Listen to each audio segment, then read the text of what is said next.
watched a sick animal just the other day when he went through a issue where he had pain from damage to his body. Now, we would say, why was the animal fasting? He would not eat as long as he was in pain and suffering. So he resorted to fasting only until his pain subsided, his body started repairing, did he resume eating. Now, we can look at all in nature and we'll see the same exact thing happen with all other animals, animals that are going through something. If they're going through stress, if they're damaged, if they're being attacked or anything like that, they have no desire to eat.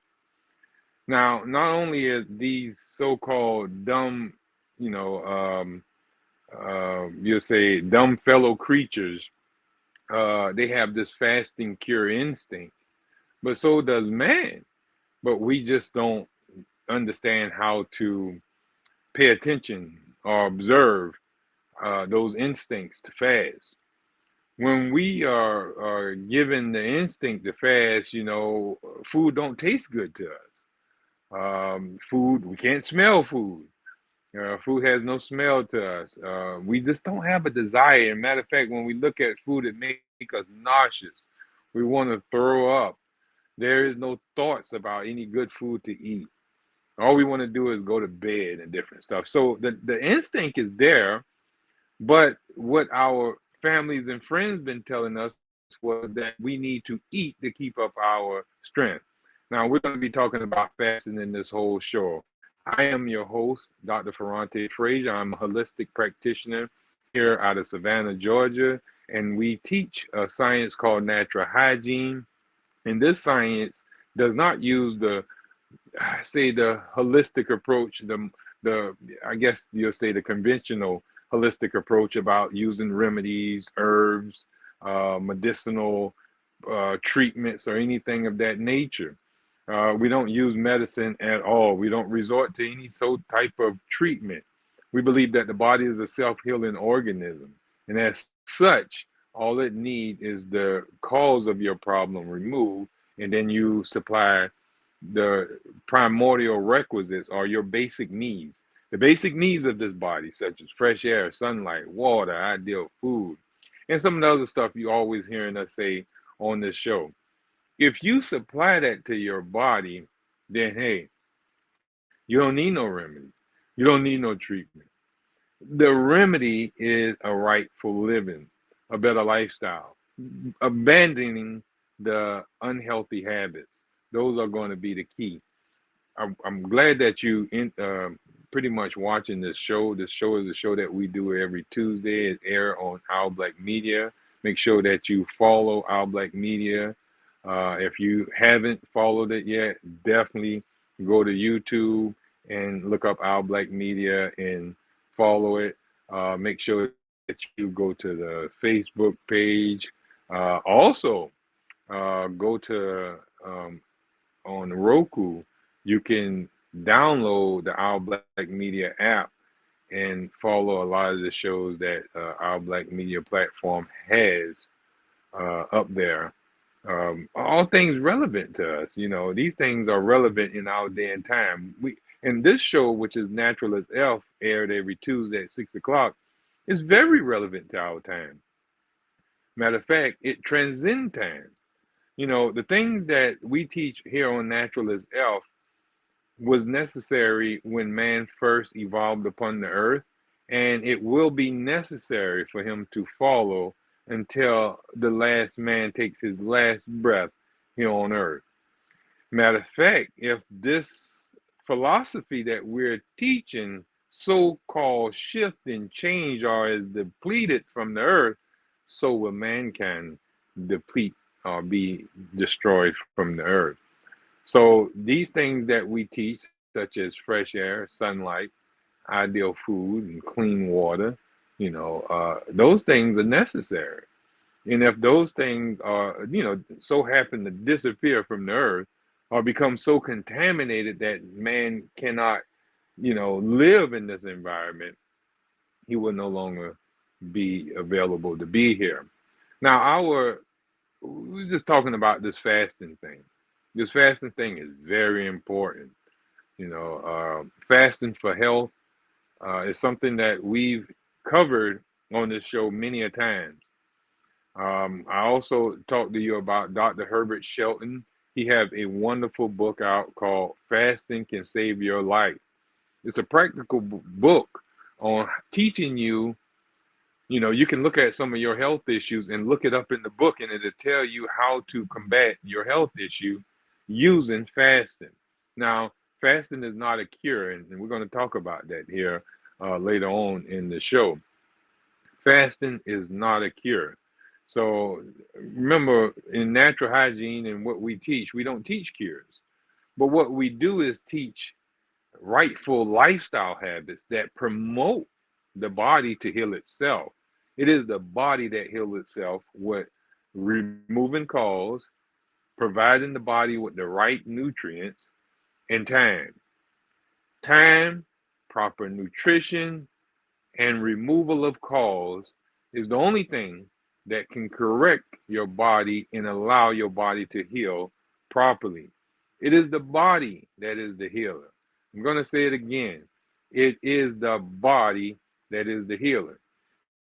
Now, if you want to truly heal yourself and not go back into some health issues or suffer other health issues in your body, because when you take these medications, all you're doing is creating disaster in another area where your body can't protect and clean up and filter and eliminate and remove and repair the organs that you're complaining about. When you go to, let me make that plain and simple where you can understand what I just said. That maybe flew over some people's head. You may go to the doctor complaining about you having diarrhea, and that's just pretty much your bowels colon taking a rest. Now, most people, they don't want their bowels to rest because they want to continuously eat. And for them to continuously eat and not have a bowel movement, it's going to have the whole system backed up really bad.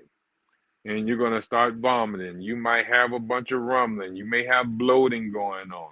You may have, these toxins, instead of coming out, they might start coming out through your skin and out through your nose and all type of other so-called disease or some kind of discomfort. We call them crises of healing. And so when your body does go through that and you don't want to go through that, you conveniently go to a medical doctor, or you go out and Google, or go to some herb person or somebody in your family tell you should take this remedy, or you should take this cure, or the doctor tell you should take this medicine, or you should get these treatments. And you follow what the doctor says. But to get you to stop sneezing, let's say he have to get your bowels to going.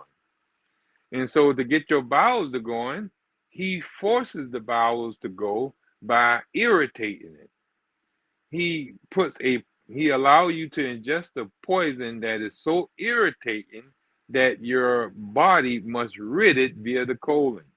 And so the colon moves to get rid of that poison, and so does it get rid of the waste that has been accumulating in there and has been in there stagnant.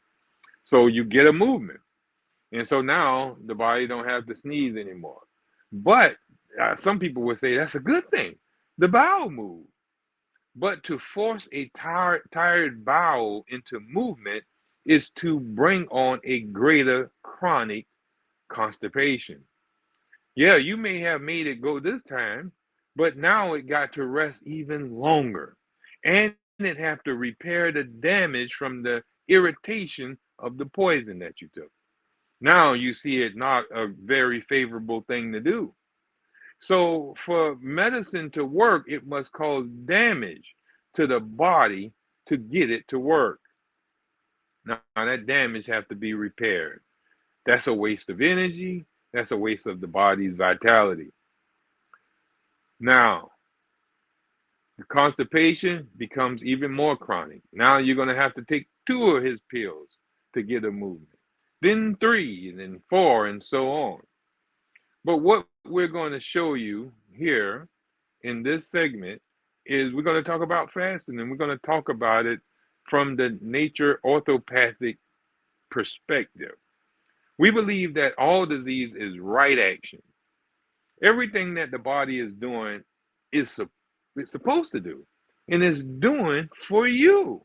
It's sneezing for you. You don't want to stop the sneeze. It's coughing for you. The abscess is coming out for your benefit. That diarrhea is necessary. Whatever your body is doing, it's doing it to preserve and cure you of the one only disease that you suffer from, and that is toxemia, poison blood. When the internal body becomes poisonous, the body has to rid itself of that poison, because if that poison lingers in the body too long and exceed a threshold of what the body will allow inside of it, well then that poison will start doing organic damage to the body. Organs and tissues will now start being destroyed. When the body is toxins are under the threshold, the body is just using energy, and it's holding back and defending and protecting the body and the organs and tissues from the damage. But when that threshold is exceeded, the body no longer can protect from the constant irritation, the gorging of the poison. So those poisons irritate the cells and tissues to death. They start dying, and they become a source of poisons as well. So now you develop a auto intoxication. Your body is now in a loop of toxemia. Now, the body must get rid of this. So it gets rid of it, it throws off this waste. The body don't want to keep this waste in, so it starts throwing off the waste. It throws it out via your nose, the sinus mucous membrane, out through you coughing up phlegm. You know, you got this mucus stuff coming out of your eyes. You got the wax building up in your ears. All these are your body using these mucous membranes to free itself of toxic load. Now, when you use medicines or herbs or remedies to stop that, you just have hindered the body from protecting you. You stop the body from protecting you and getting rid of your waste. Now, you feel better after you take the little medication. You feel better after you take the little herb or remedy. But for how long? You didn't change your cause. You didn't change your bad habit. So the cause for your cough is still present, even though you have numbed your bronchial tubes from spasming to help free this waste from your body.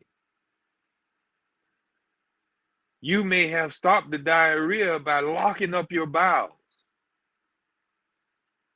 causing them not to free the waste from the colon.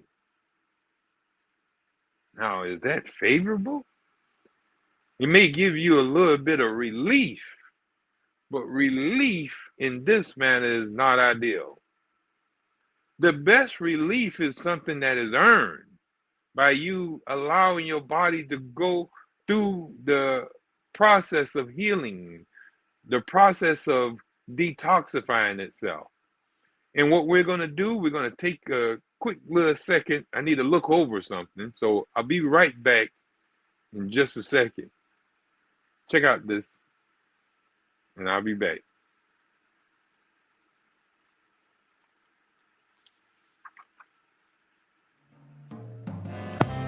Need your garments cleaned with care and with a professional touch? Then bring them to One Price Cleaners in Garden City at the Old Farmers Market on Highway 80. Service you can count on.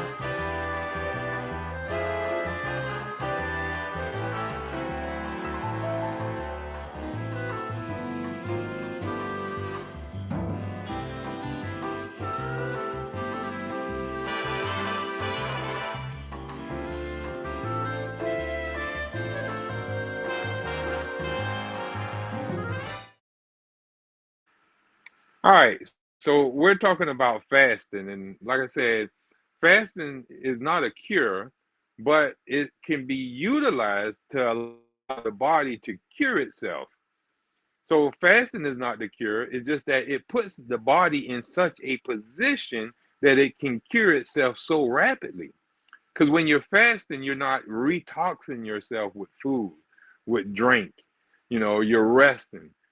So during a fast, there's so much energy is conserved in your body that conserved energy can now go through and vitalize your organs such as your liver, your kidneys, your heart, your brain to do work in cleaning up the blood, removing this condition called toxemia, repairing cells and tissues that's been damaged and stuff like that.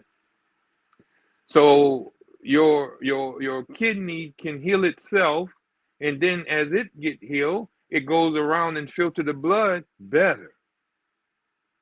The colon can heal itself, and it'll go and filter the blood better.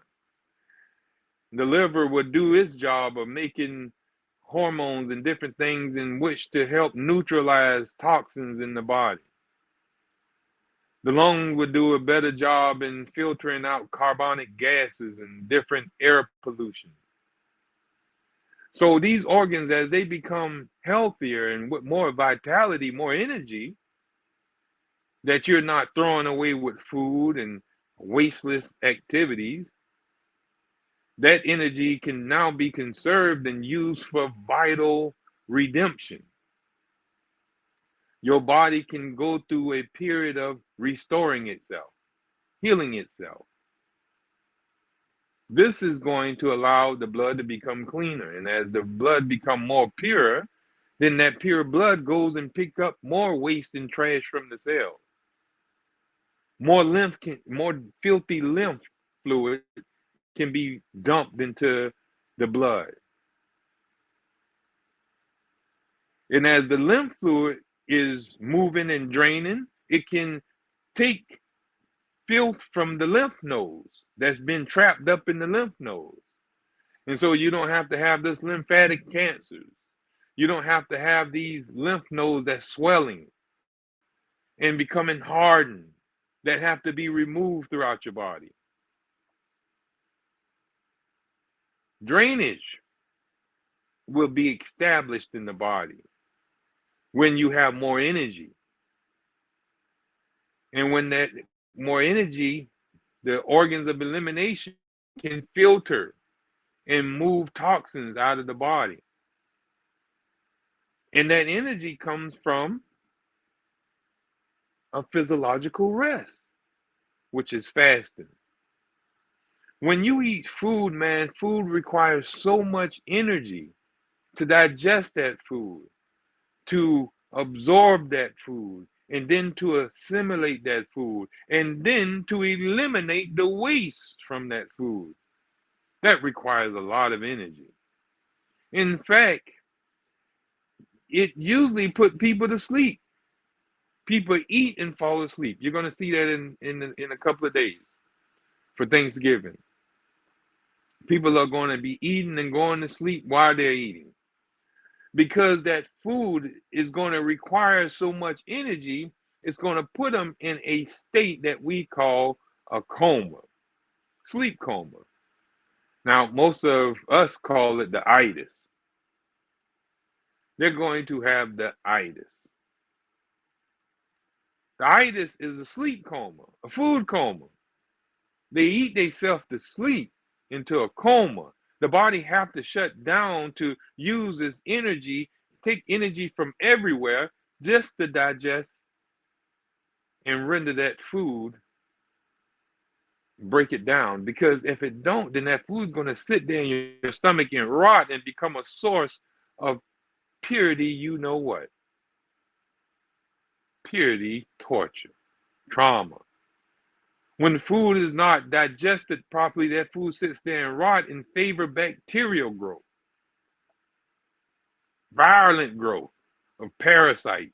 They enter the body and they eat at that decaying matter, but also they're eating at the body as well, and they're defecating toxic material. This is what's setting up our disastrous diseases. We're wondering where these diseases coming from. It's coming from our own neglect and how we eat, how we walk, how we live, how we watch, how we play, how we work. We overindulge in these things and we don't get rest. We don't like to sleep to even get energy. And then we waste that energy in our day to day living. And that's where we suffer disease. But fasting will allow the body to conserve energy. And while it's conserving that energy can be redirected towards the body's need to heal itself. Now, I'm going to share some things with you. I definitely want to share this. And this is, like I said, this is out of the Human Life book written by Dr. Herbert Shelton. It's on the chapter of fasting, which he called a physiological rest, because it gives rest to the whole digestive tract. And the digestive tract is not just the small intestines and the large intestines, but you got the pancreas. It helps create a lot of enzymes and hormones that need to help aid in digestion. You have the liver that aids in digestion. You have the gallbladder that aids in digestion. You have the heart that aids in digestion, because all those organs that we talk about need blood. And how can the blood get to them except for the heartbeat? The brain aids in digestion because it's the the meister in this whole melodrama. You also got the lungs have to get oxygen to these organs and tissues that help make energy to even perform their function. So all the body aids, even the muscles, help with peristaltic motion, help with the heart to beat, help with the lungs to breathe. There is all these different parts of the body, organs and organ systems, even though they may not be called the digestive tract or the digestive system, but they still cross paths and help aid the digestive tract in doing its job.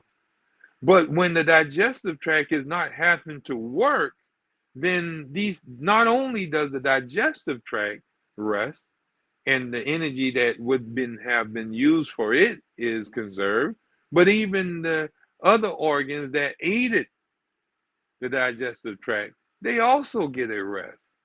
For this is considered a physiological rest. Function. Physiological just means functioning. Physiology is how things function. So when you have a physiological rest, you have a functioning rest. So the whole body doesn't have to function. And that is a huge rest to the body. And all that energy that's being conserved is now can be used by the body to do other stuff. Imagine if you was a person who, wasted money. You wasted money at haphazardly gambling. You was a gambler and you threw your money away every day playing the lotto. You spend $1,000 every day on the lottery. But then you stop playing the lottery and you still have $1,000 that you make every day, but you don't spend it on the lottery.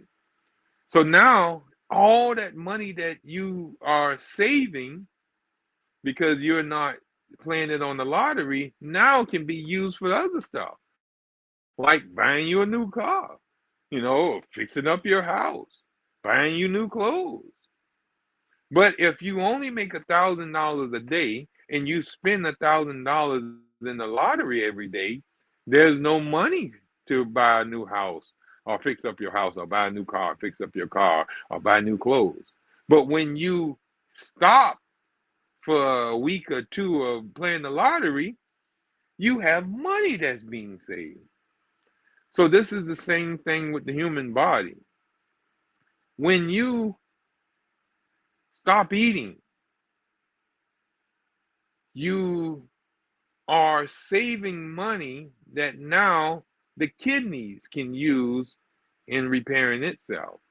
The lungs can use in repairing itself. The heart can use in repairing itself. The whole body can utilize this conserved energy and it can repair itself. This is the beauty of fasting.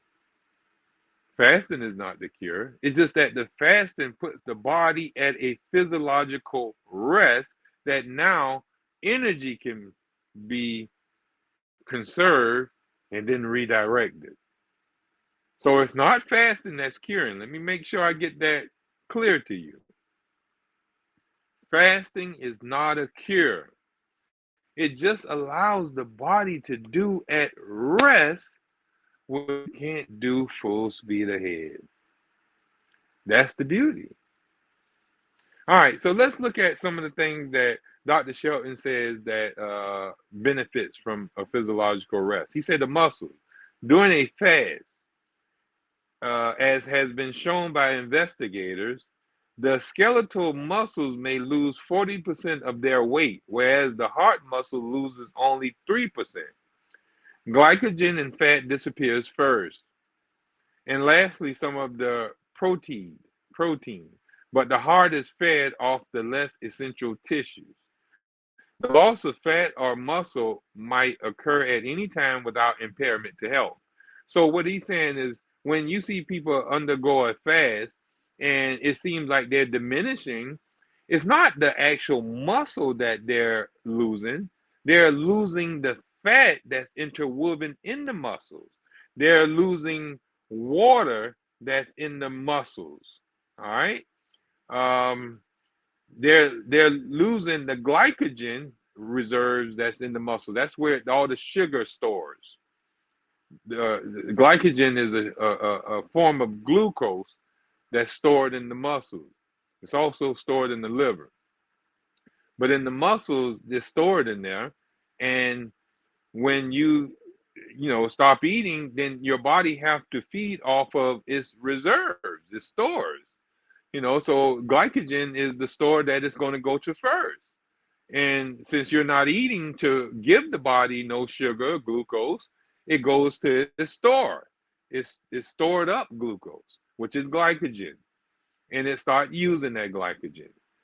And once it get finished using up its glycogen, then it starts using the fat. And you start burning the fat out of the cells, out of the body.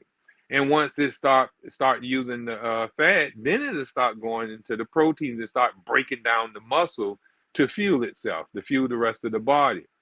So the body fuels itself in reverse order. Before your body start breaking down protein, it must go after all the glycogen, all the sugar out of the body must be depleted first. Then all the fat of the body must be depleted first. Then will the body go to its structure, its protein. So, and it takes a while for the body to run out of glycogen reserve, and then it take another while for the body to run out of fat reserves. A lot of us know a lot of people who can go a long time on their fat reserve. They show it. Well, we got a guy supposed to be coming up in a little while called Santa Claus. We know he can go many, many months without eating with that belly of his. Now, that's what you call a reserve. Now, the body have to shrink all that before it start getting rid of protein. Protein is the basic structure of your cells and tissues, such as the heart. Before it start attacking the heart, they got to get all that fat around the heart first. Before it start bothering the brain, it got to get that fat around that brain first. So the body is going to feed off itself in reverse order. All right. So we're going to dig down into this a little more in just a second. We're going to, Come back in just a second. All right, be right back. Hey there. Are you ready to amplify your voice and embrace your passion? Tune in to Our Black Media Network, where community comes first and every story matters. We're here 24/7, delivering powerful content on everything from financial literacy to the latest in sports and mental health. We are unapologetically real, reflecting the heartbeat of our community with programs that inspire, empower, and drive change. Join us on all major media platforms to celebrate our unique voices and advocate for the change we want to see. With over 50K monthly viewers, our network is your go-to destination for authentic, engaging content. Be a part of the movement. Be a part of the change. Tune in to Our Black Media Network today and let your voice be heard.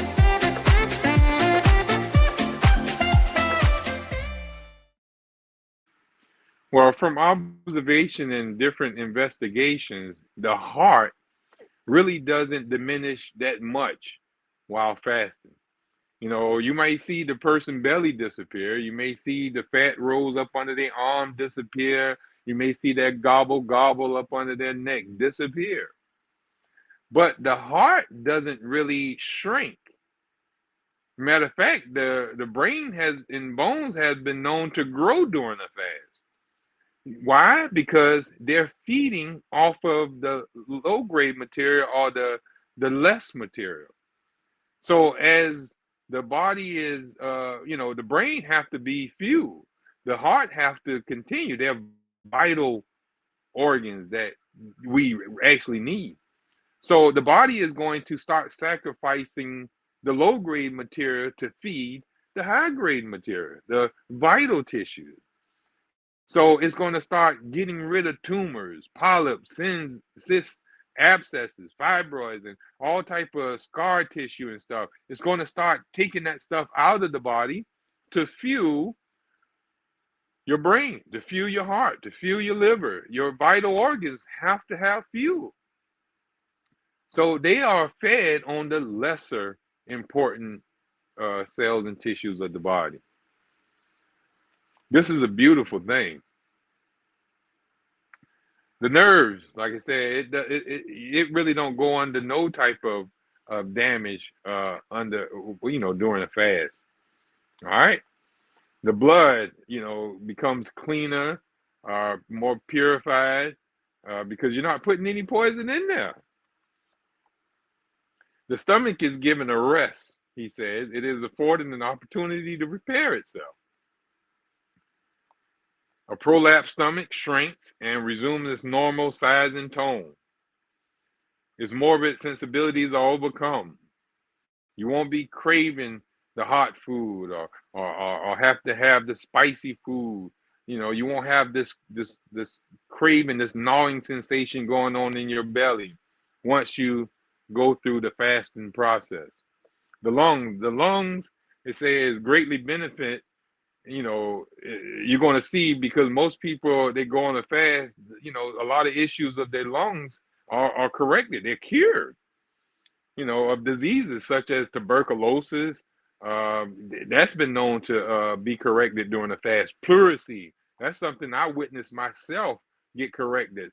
Pleurisy and pneumonia by fasting real rapidly. It didn't take long to get rid of it either. I think it was more or less probably about 5 days, pneumonia disappeared and pleurisy disappeared from just fasting. And then after that, on nothing but oranges for a couple of days and stuff. It was amazing. The sexual organs, the energy seemed to be almost invariably absent during a prolonged fast.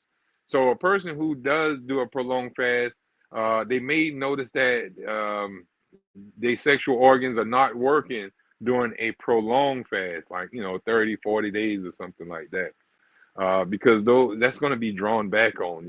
The body is going to be preserving. It's not necessary that you use that organ right then, so the body is going to cut back any waste of energy there because it's using that energy for more vital situations such as your heart, your brain, and stuff. All right.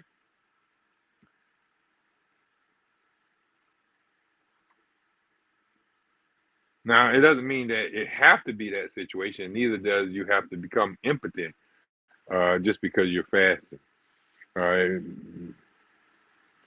Well, both male and female organs are enabled to cure and repair themselves during a fast. Menstruation is often brought on a week or even 2 weeks ahead of the regular time. I've known some people who the menstruation, the actual, heavy periods, with bleeding, um, clotting, and stuff like that, disappeared. After fast, or if they're fasting during it, it clears it up even more faster. The tongue and breath, these are interesting studies during a fast. The tongue becomes heavily coated in almost every instance. So the tongue is an avenue in which the body is going to free itself of waste. Notice that when you get up in the morning, you go in there and you have a white coated tongue. Most people, when they're brushing their teeth, they also brush the tongue to get that film off of it. That film is toxins being thrown out of your body. All right. So during the fast, that becomes more heightened. That elimination, as elimination becomes bigger and stronger and more heightened, you're going to see more coating on the tongue during the fast, and it remains so pretty much the whole fast. But this is how you're going to know later on. It's in this program that you're going to see the fast is coming to an end. Is when the tongue is no longer, coated. That's just like, when you're washing something, you can wash something a couple of times. If it's steady dirty every time you wash it, you keep on washing. But eventually, you're now seeing there's no longer dirty water, like greens. Let's say, for example, you're washing greens, and you done cut up some greens for the holidays, and you're washing them.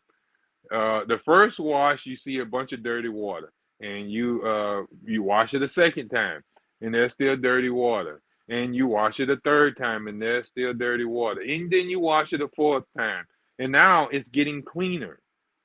The water is not so dirty, and the greens are now starting to stick to your hand.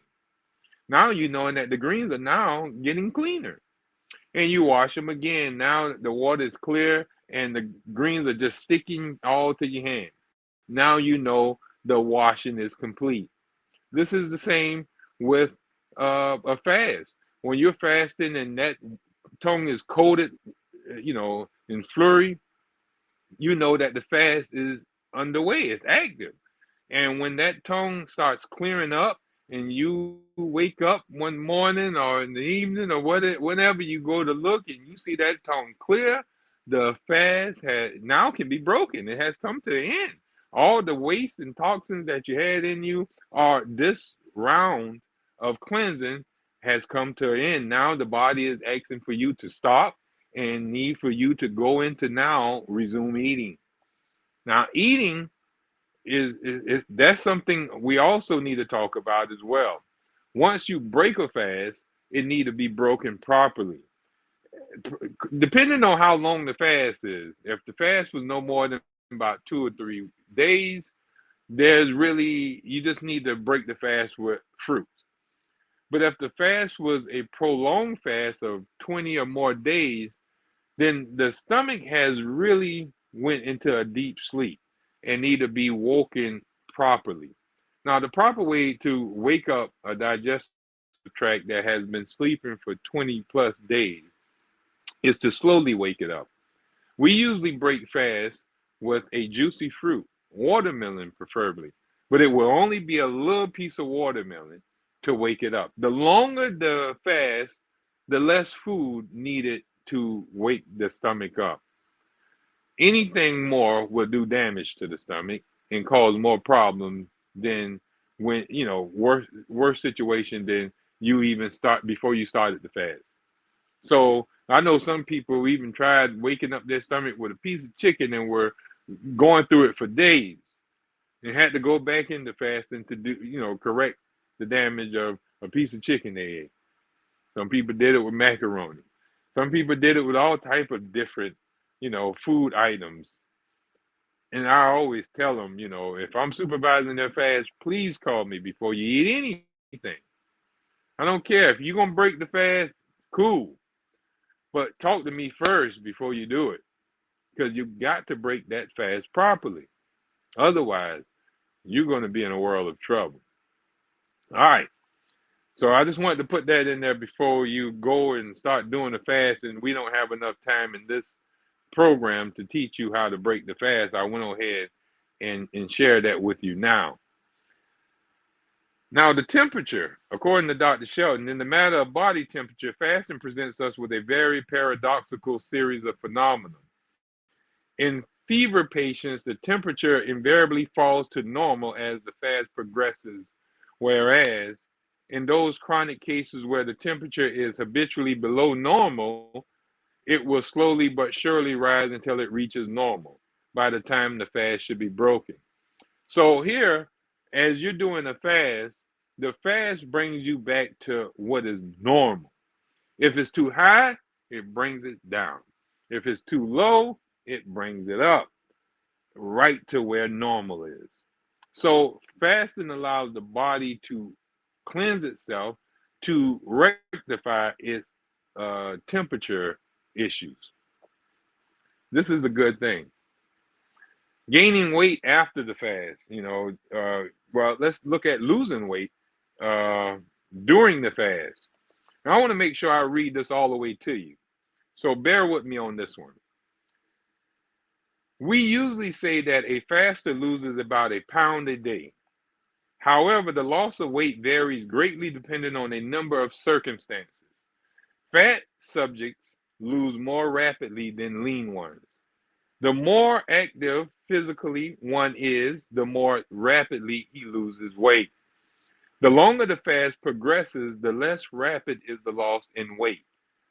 Losses of 5 or 6 pounds a day for the first 2 or 3 days are often recorded, but such losses are not losses of flesh. Most of this apparent loss is due to the emptying of the alimentary canal, or of several pounds of food and feces, which is not replaced by more food. In one fast of 30 days conducted by the author, the loss during the last 5 days was 1/4 of a pound a day. The patient was moderately active from 9 a.m. to 7 p.m. each day.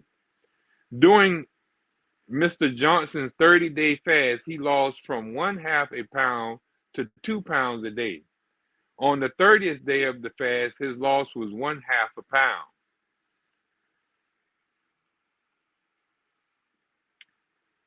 On the 22nd and 23rd days, he weighed the same, apparently losing nothing. This, however, was due to profuse water drinking. I have seen cases gain weight for 2 and 3 days at a time from drinking so much water. At the beginning of his 30 days fast, Mr. Johnson weighed 154.5 pounds. At its completion, his weight was 131 pounds. His total loss was 23 pounds. He lost 23 pounds in 30 days. Now, I had people in a 40-day fast lost 40 pounds. Here, this man only lost 23 pounds and he ain't ate nothing in 30 days. It is said that a man may lose 40% of his normal weight before his life is in danger. However, we know that many fasting patients lost much more than this without danger or harm. Indeed, Dr. Dewey insists that when death occurs before the skeleton condition is reached, it is always due to old age or some other form of disease or injury and not to starvation. Now, Dr. Hazard and Mr. Carrington hold to the same view, and as will be shown later, there are facts which support this view. And we can see that even in those individuals who, get caught up into a situation where they can't eat for 60 or 100 days. They come out and, they just be skinny, but they still survive. but it's going to become, they got to become skeleton first before you die of starvation. Because the body is going to eat itself in reverse order. The last thing to be left is the skeleton in the brain. All right. So gaining weight after the fast. The gain is in weight after a fast is usually very rapid. Often is almost as rapid as the loss during the fast. People that were formerly always underweight and emaciated, very skinny, due to impaired digestion and assimilation, will become normal in weight. So those who are actually looking to gain weight must first fast and lose a little bit and correct their digestion. For when they do eat, their digestive tract will be able to assimilate the food they're eating and absorb it and assimilate it into flesh and bone, instead of rejecting it because of damaged digestive tract or the food rotting inside of them, and they're always sickly. All right, so we'll be right back in a second, and we're going to finish this lesson on fasting. All right, be right back.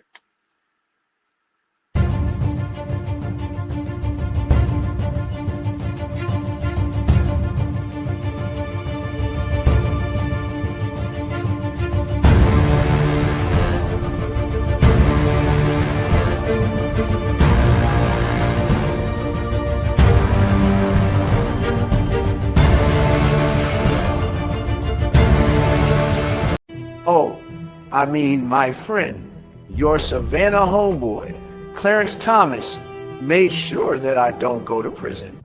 So Julius is in there talking to Trump. Ooh, I'm telling.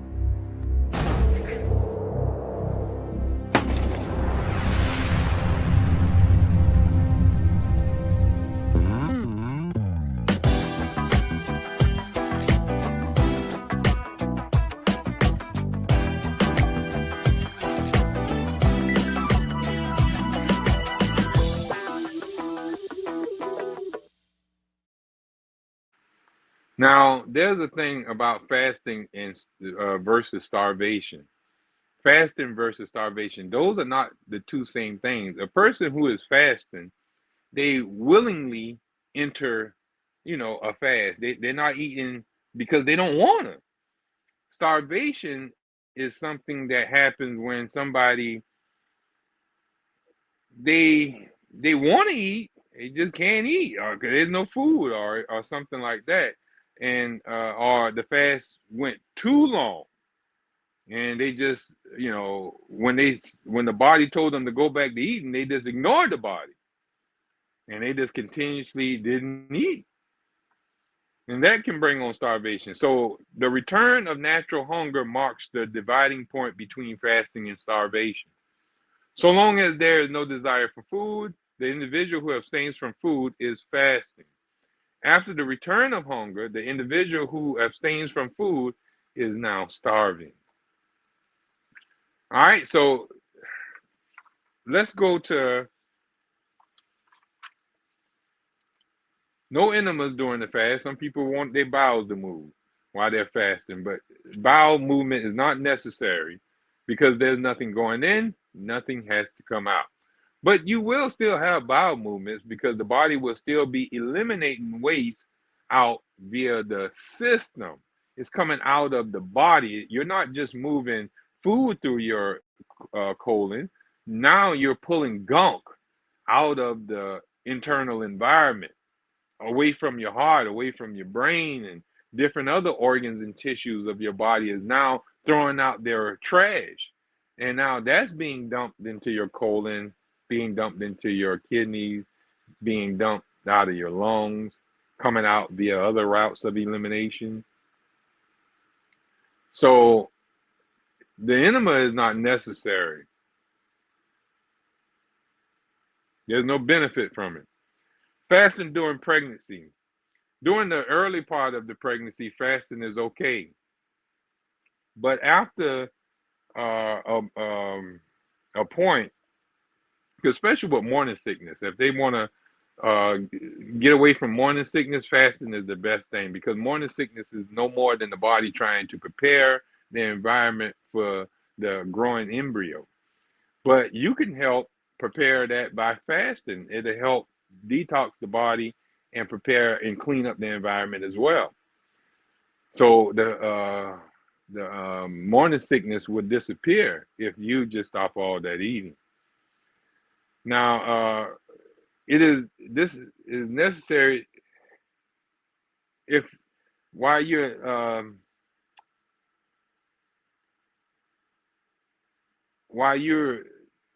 breastfeeding, it's not really ideal to fast because it can stop the milk, the secretion of milk. Now, if it's necessary to save your life, then hey, by all means, it should be done. But if not necessary, it should be avoided for the reason that it will stop the secretion of the milk, and even the diminution of this secretion resulting from a fast of 3 or 4 days is seldom overcome by returning to eating. So that milk will go down so low that even when you go back and eat, it wouldn't restore that milk back to flowing for you. All right. When nature cuts off the appetite of an infant, it should be permitted to fast until there is again a demand for food. Some people think that they shouldn't fast babies or little children. I've fasted little children and babies and kids and young adults and older adults, mid-aged people and old-age people. I've done fast a lady that was 99 years old before. So anyone should fast. If the body cuts off the appetite, cuts off the hunger, they should be permitted to fast. Now, children don't have to fast as long as adults.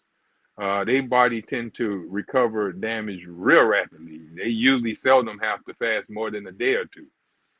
But it's always ideal. I fast animals, if they're suffering, going through something. We watch them fast, and they fasted very well, and often broke the fast properly, and they didn't suffer sickness no more. Their coats of hair became back so beautiful. They didn't have the scratching and flea and, the flea biting and fleas on them and all type of stuff like that. So fasting is the ideal thing for anyone that nature shuts off the appetite. All right. So I would encourage you to look more into it. How long must the fast be? It depends. Usually it's always advised to fast until your symptoms disappear. Once the symptoms disappear, the body can go back to eating. Eating under a sick pain and all that type of stuff, it just favors indigestion. It favors decomposition in the gut because the body cannot digest food when it's in a crisis of healing. It's under stress. It's trying to heal itself. It's trying to survive. All right. Does fasting cure disease? No, we do not claim that fasting cures disease, but simply that it enables the organism to cure itself. What then does fasting do? 1, it gives the vital organs a complete rest. It stops the intake of foods. That's 2, to decompose in the intestines and further poison the body. Now, number 3, it gives the organs of elimination an opportunity to catch up with their work and promotes elimination. 4, it promotes the breaking down and absorption of exudates, effusions, deposits, diseased tissues, and abnormal growth.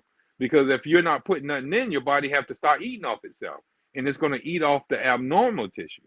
So it gives the body a chance to start getting rid of this abnormal tissue. Those abnormal tissues are the tumors, the polyps, the winds, the cysts, and scar tissues and stuff. 5, it permits the conservation, of energy. Number 6, it increases the powers of digestion and assimilation. Number 7, it clears and strengthens the mind.